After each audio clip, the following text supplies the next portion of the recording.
Even here in the early 21st century, we see the continued power of what is known as nativism, the idea that there's a particular group of people who are native to this country and therefore they deserve to be here while others do not.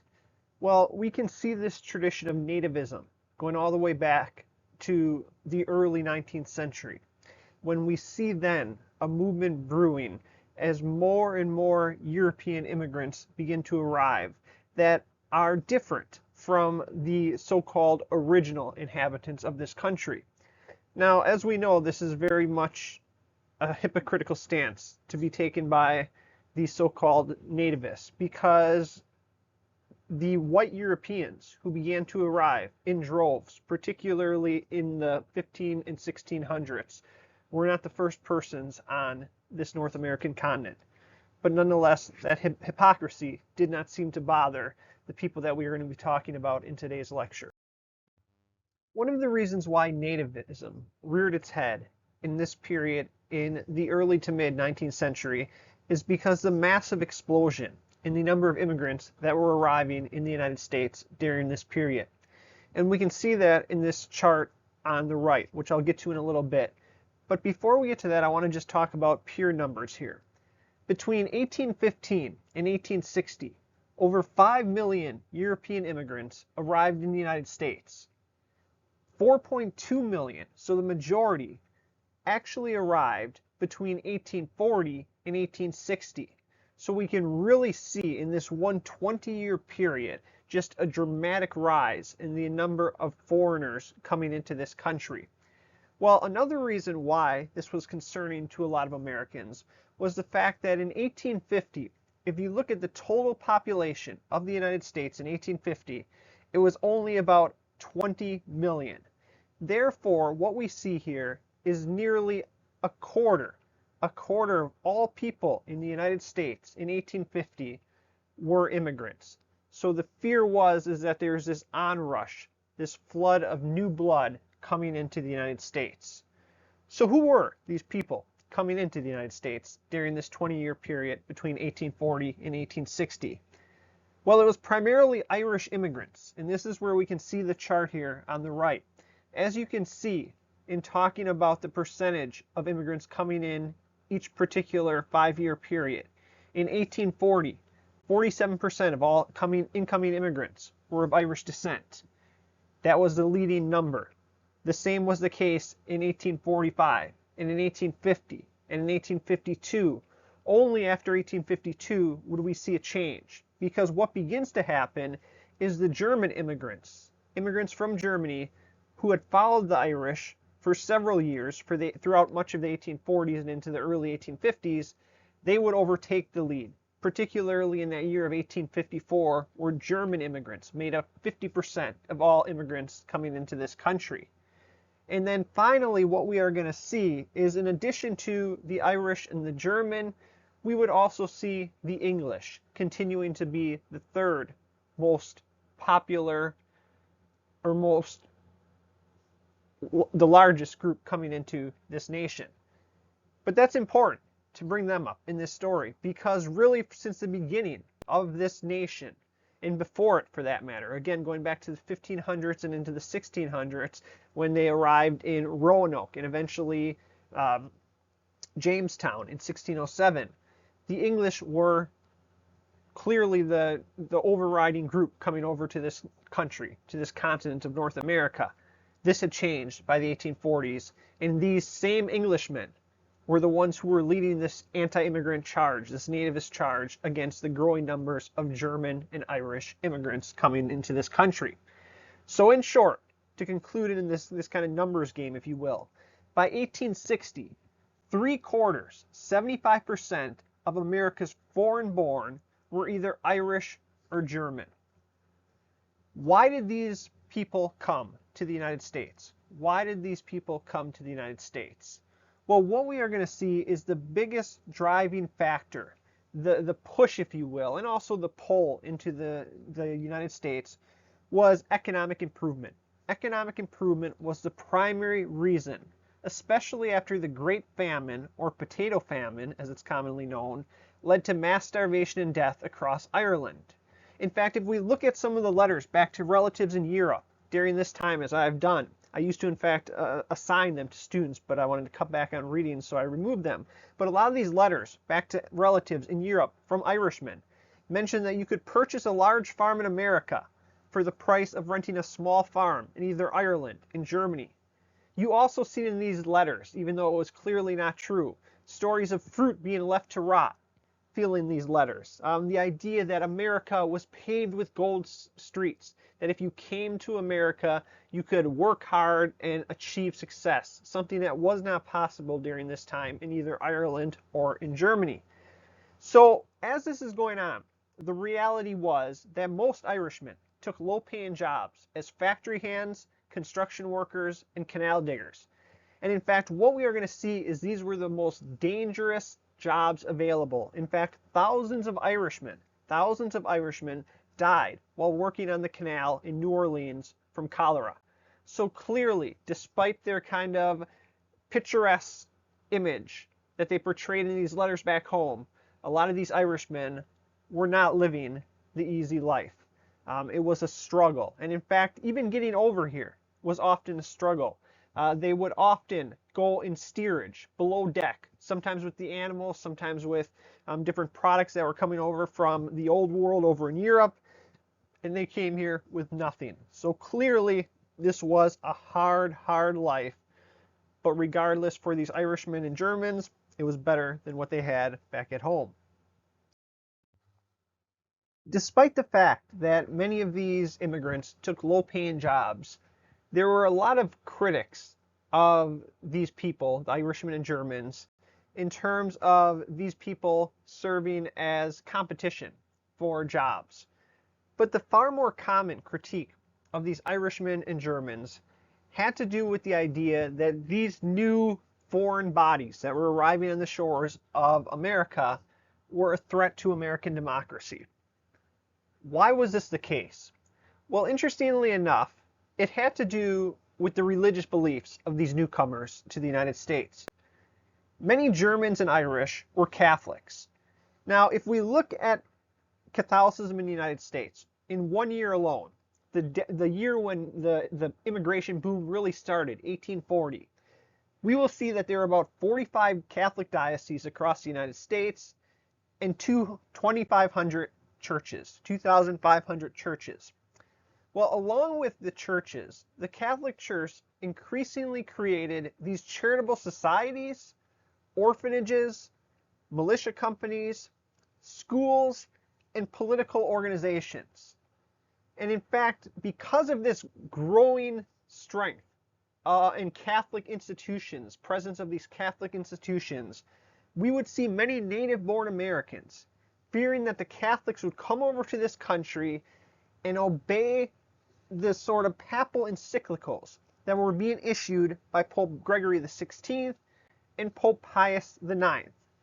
Now, these papal encyclicals that had been issued by both the current and his predecessor in the Vatican in Italy, these papal encyclicals condemned republicanism, freedom of conscience, and the separation of church and state.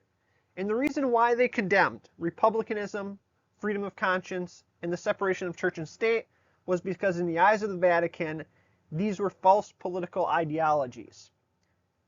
Catholics, the encyclicals were essentially saying, should only follow the dictates of the Pope.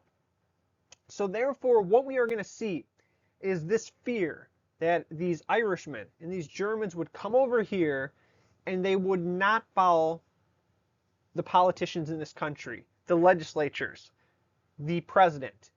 They would push aside these democratic traditions in America in favor of continued obeisance to the Pope in Rome. So we can see that evidence of this on this pamphlet that was issued, this sheet that was issued here on the left. As you can see, the Propagation Society, more free than welcome. Now, what this image is showing here is the figure in the center of it. That is Pope Pius IX. And in the boat behind him, brought the Pope along with these 5 bishops over to the New World, if you will, the United States. They are coming. And as you can see, interestingly enough, Pius IX is holding a cross, but he is also, to show this threat, he is also holding a sword. Well, as he comes to the United States, he is met by a young boy and another individual leaning against the American flag. They are sort of defending the United States here.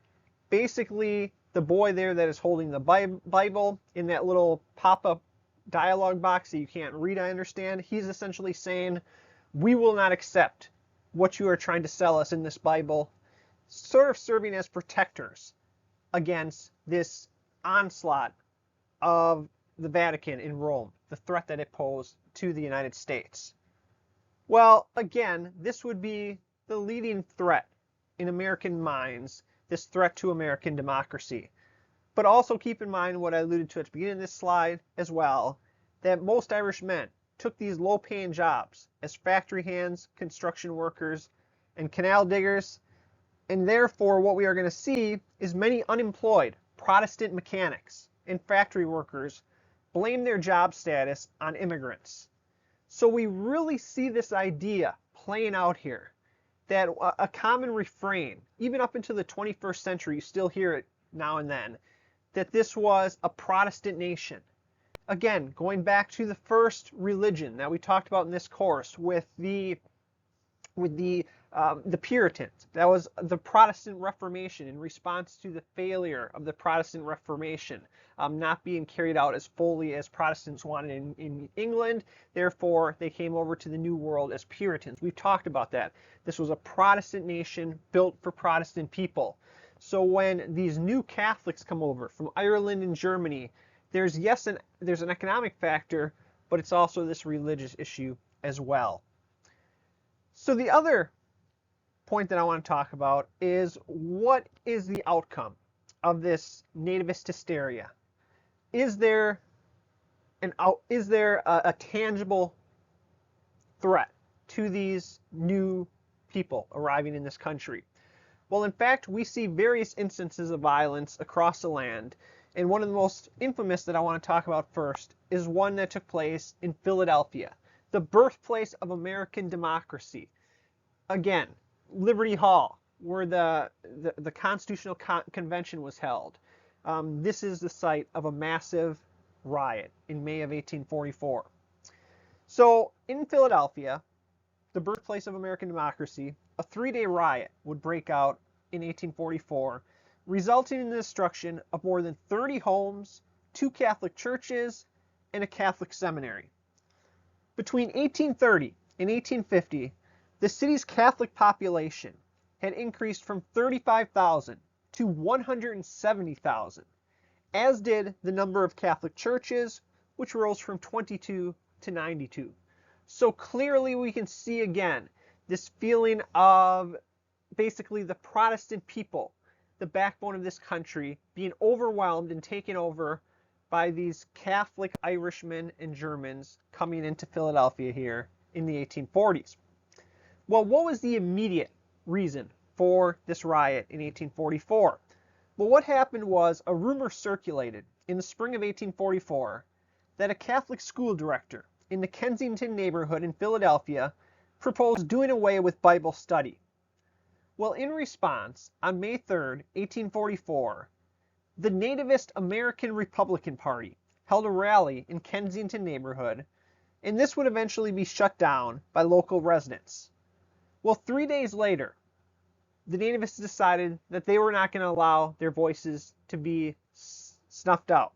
So therefore, they returned, and this time they did so with thousands of their allies. Well, eventually, as we see these thousands of people protesting in this Kensington neighborhood, shots were fired, killing several nativists and dozens more facing injuries.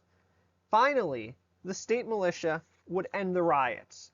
But nonetheless, this was just one representative example of how this nativist ideology sometimes played out to very violent ends, as we saw here in Philadelphia in May of 1844. Before we move on to some of the political ramifications or political forms of nativism, I want to go to another location on the East Coast. We just talked about Philadelphia, but we also see another area where immigration is really an issue And this area is the Five Points neighborhood in New York City.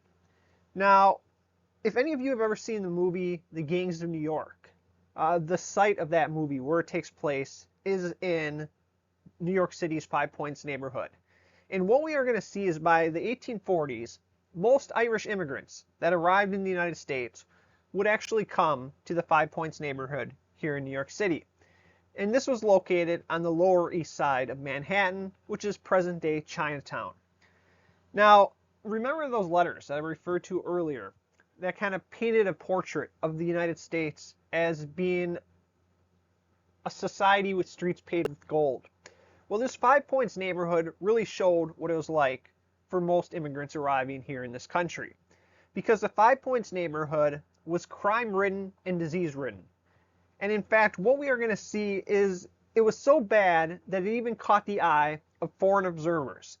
And one of those foreign observers was an English novelist by the name of Charles Dickens, who I assume you probably heard of before, the author of many prominent texts and novels during this time. Well, he would write in 1842 that the Five Points neighborhood here in New York City was, quote, a world of vice and misery. And he was exactly spot on, because families were packed into 1 or 2 bedroom rooms in these tenement buildings. There were few outhouses, but they were often overflowing. Therefore, what we would see is sewage, along with even pigs and other wild animals, were a common sight on the streets. Well, because life was so hard for a lot of these immigrants, we would see a growing number of saloons in a lot of these immigrant neighborhoods, including the Five Points here in New York City. So therefore, what is going to happen is a lot of nativists will begin to target these saloons, which again were a favorite hideout and hangout of immigrants. And a lot of this had to do with the fear that these immigrants were sort of dirtying America, because basically America was a moral society, going back to that kind of Puritan ethic that America was a good people. But then we have these immigrants coming over here and creating these saloons, and they're drinking. There's a lot of prostitution. Look at this image here to the right. We can see in the bottom of the screen, center of the bottom of the screen here, this idea of a cop in the middle of the street.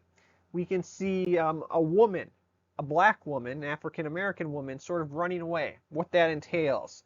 But nonetheless, this is the sort of image that was being portrayed of Five Points and other neighborhoods as well, where immigrants predominated. But one other point I want to do here, and this will lead us into the next topic and theme of this lecture, is to show how nativism was tied to politics. Now, we can go back all the way to the late 18th century. If you remember, we talked about something that was known as the Alien and Sedition Acts of the late 1790s. It was passed by the Federalists, John Adams as president. And what that did was it targeted immigrants. And the reason it targeted immigrants was because immigrants were supporters of the Republican Party. So therefore, it sought to limit the ability of immigrants to come into this country, make it more difficult, as we've talked about previously, for immigrants to come into this country. Well, the same kind of thinking led to what would become known as the Know Nothing Party in the 1850s. And before we talk a little bit more about that Know Nothing Party, I want to refer here to this image that we see on the screen. Because in addition to these saloons causing problems in terms of alcoholism and prostitution, we would also see nativists complain that saloons pose an additional danger to America's political system. So we already saw how these immigrants were supposedly a threat to the United States because they followed Catholicism and therefore they bowed down to the Pope rather than to the President of the United States. Well, the other argument was, and we see it here in this image, is that politicians, particularly Democratic politicians, would go into these saloons and they would, as this 1858 engraving of a Five Points neighborhood bar shows, they would basically seek the vote of these ignorant, drunk immigrants who did not know any better, and therefore it would distort America's democracy. Because again, you have immigrants who don't know what they're doing, they're drunk, And now these are the people who are going to be voting for this candidate. And again, there are several scenes, if you ever seen the movie Gangs of New York, there are several scenes in there where we see this played out, where these Democratic candidates are trying to pick up the votes of these immigrants. In fact, there's one scene notable where the immigrants are getting right off the boat, and we see Democratic politicians right on the shores of New York City trying to get their vote immediately. Well, that is the fear that a lot of these nativist critics were charging, that we need to stop this distortion of American politics. And in fact, when it came to voting, urban Irish Catholics tended to support the Democratic Party. Irish immigrants were active supporters of the Democratic Party, which had supported slavery, as we'll talk about in more depth in future lectures in this class. Thus, what we are going to see is political nativism grew out of fears that the political participation of Irish Catholics would not only corrupt American republicanism, but would also bolster pro-slavery forces, would strengthen pro-slavery forces.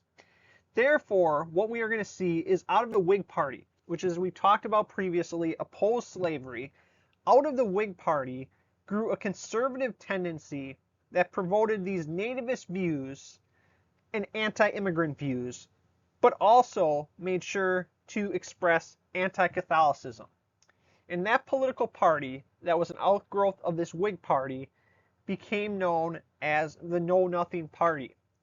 But before we get to the Know Nothing Party, we have to talk about this individual whose name is on the left side of the screen, Thomas R. Whitney. Thomas R. Whitney was a silversmith in New York City. And Whitney would form the Order of United Americans, the OUA, which would have a membership of 30,000 people in New York City alone, as well as chapters in 15 other states. Well, the OUA, the Order of United Americans, later merged with another nativist organization by the name of the Order of the Star-Spangled Banner. And together, they would have hundreds of lodges, as they were known, these sort of political rooms, if you will, these political sites, lodges across the country, whose members promised to vote only for native-born Protestant politicians. So this merger between the Order of United Americans and the Order of the Star-Spangled Banner, it was very secretive. It was a secretive organization. In fact, so much so that its members were told, when asked about the order, to reply in the following manner, quote, "I know nothing. I know nothing." Well, this phrase led to the creation of the Know Nothing Party in 1854, which had a membership of over 1 million Americans. And in fact, what we are going to see in its first year in existence, in 1854, we would see it achieve and rack up a string of electoral successes. For instance, in that 1854 election, the Know Nothing Party captured the governorship, elected all state officers, held every seat in the state Senate, and 375 of 378 seats in the House of Representatives in Massachusetts. So again, the governorship, the state officers, the state Senate, and the majority of the seats in the House of Representatives in the State House in Massachusetts. In Philadelphia as well, or excuse me, in Pennsylvania as well. Philadelphia obviously being in Pennsylvania. In Pennsylvania, the Know Nothings won the governorship and the majority in the House. In Connecticut, Rhode Island, and New Hampshire, Connecticut, Rhode Island, and New Hampshire, the Know Nothings controlled the governorship and the legislative branches of the state government. Overall, within 1 year, by the end of 1855, the Know Nothings had captured 8 governorships, more than 100 seats in National Congress, and mayor's offices in Boston, Philadelphia, and Chicago. And as you can see in this image here to the right, this was a leading Know Nothing periodical. As you can see, in favor of the protection of American mechanics against foreign pauper labor, foreigners having a residence in the country of 21 years before voting, free schools, no Bible schools. Remember, we don't want that Catholic ideas and propaganda being sold to American children. And they would see opposed to papal aggression and Roman Catholicism, foreigners holding offices, nunneries and the Jesuits, to being taxed for the support of foreign paupers millions of dollars yearly. So these are the ideas, economic, political, religious, that the Know Nothing Party is using to bring about these string of electoral successes here in the mid-1850s. Just to conclude our discussion here of the Know Nothing Party, I want to talk briefly here. All that I did basically was list the platform from the Know Nothing Party in 1856. And as you can see here, the idea again of fear of the foreign. We have the repeal of all naturalization laws, meaning that immigrants could never obtain citizenship in the United States. Only Americans could hold political office. A pure American common school system. War to the hilt on political Romanism. Number 10, the amplest protection to Protestant interests. The doctrines of the revered Washington. The sending back of all foreign paupers, those who cannot afford to live over here and therefore rely on the welfare of hardworking Protestants. So clearly, we can see here this idea, this string of, again, religious, political, and economic concerns that the Know Nothing Party ran on here in the mid-1850s to secure electoral victories. To conclude this lecture, I want to talk about how this war on immigrants was carried out by the state. And by the state, I mean both the city, the actual states, and the country. And it is carried out through this policy of deportation, which you still again hear about today as a common policy, the deportation of immigrants. Well, one of the big reasons why immigrants were deported during this period in the mid-19th century was because a lot of immigrants coming over this country were paupers. They were poor. So this was the excuse used by the government to throw them out of this country. So while some of the immigrants who arrived in this country moved inland to purchase farms, the Irish lacked money. So they, as we've talked about previously, moved to cities, whether it be the Five Points neighborhood in New York, Kensington neighborhood in Philadelphia, and also other places in New Jersey to find jobs. And in fact, what we are going to see is cities as a whole attracted far more immigrants than rural areas. In fact, by 1860, German and Irish immigrants formed more than 60% of the population in St. Louis and 50% of the population in New York City, Chicago, and Milwaukee. And finally, 1/3 of the population in New Orleans and Boston. Well, as these persons lived here, we talked about, for instance, in the Five Points neighborhood, how a lot of them lived in tenements, multiple family members in one small room, no indoor plumbing, outhouses that leaked sewage. There's poverty. Poverty was rampant among this population, this immigrant population. And the reason why is because they could not find good paying jobs. And in fact, between 1851 and 1855, in New York City, 80 to 90% of all Irish arrivals were laborers and servants. So therefore, most required public assistance. We would see similar dynamics play out in other cities as well. For instance, even before the massive influx of immigrants from Ireland in the 1840s, in 1833, of the 1,331 foreign-born Irish, or foreign-born, that were helped by the Boston Free Dispensary, which was sort of a welfare agency, 1,234 were Irish. So clearly, we see a kind of stigma placed on these Irish immigrants, that they are not only poor, but they are relying on the U.S. people, Protestants, hardworking Protestants, to survive in the United States. Because what we're going to begin to see then, because of this, is to help pay for these services. Cities like Boston and New York City will require bonds. Now, these bonds are essentially payments for each passenger, for each immigrant to come over. Therefore, these bonds, this money, would be used to pay for some of this welfare to these immigrants. Additionally, we would also see many states during this time also had laws restricting the landing of aliens that were, quote, likely to become a public charge. Likely to become a public charge, meaning that they required economic assistance or psychological care. If you required such assistance, economic or psychological, you would not be allowed into these states.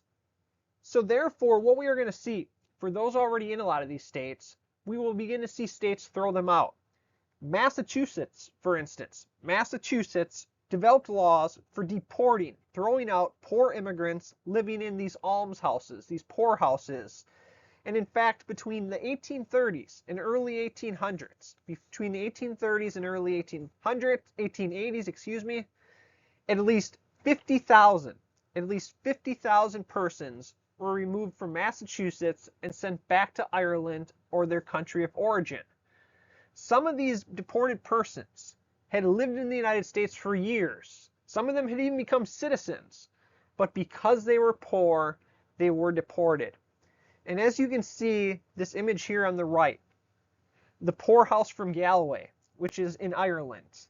As we can see, all of these poor being shipped over from Europe to the United States. And this is why it says at the bottom, the balance of trade with Great Britain seems to be still against us.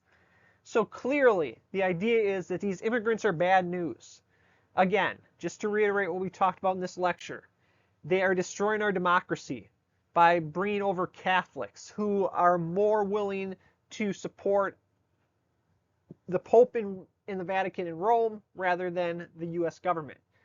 They are a threat to our politics because they are willing to support those pro-slavery, anti-democratic Democrats.